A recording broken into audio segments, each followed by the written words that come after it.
May tuturo sa inyo, tignan nyo ang palad po ninyo mga bossing ko. Kung meron kayong guhit na ganito, congratulations kung meron kang guhit mga bossing. Mas maraming guhit, napakaswerte. Ang tawag po dito ay Wheel of Fortune or Good of Fortune mga bossing ko ng guhit ng inyo pong palad mga bossing. Alam nyo po ba kung saan yan tinitignan? Tignan nyo po sa inyo po mga bossing kong hinliliit. Sa hinliliit po nakikita kung ikaw po ay pag edad mo ng 30, yayaman ko na, or kaya pag edad mo ng 35, pinakasagad na po yun. Marami mga magagandang oportunidad ang darating sa inyo. Tignan nyo kapag marami po kayo ditong guhit pataas mga bossing ko kailangan pataas.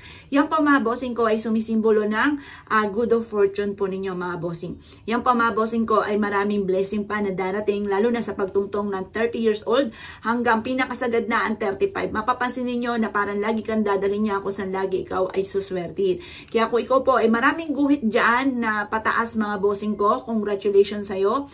Asahan mo na ang maraming blessing na darating sa inyo, lalo na kapag tumungtong ka ng 30, pataas na po siya mga bossing.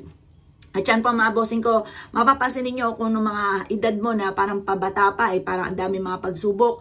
Pag ikaw po yung nakalampas na ng 30, sunod-sunod na po yan, ang daming blessing na darating. Kaya tingnan nyo po mga bossing ko, i-claim nyo na ang swerte. Tingnan nyo po sa inyo pong hililiit kapag marami po siyang guhit-guhit mga bossing ko, congratulations sa iyo. At asahan mo na, napakaraming blessing ang darating sa buhay po ninyo.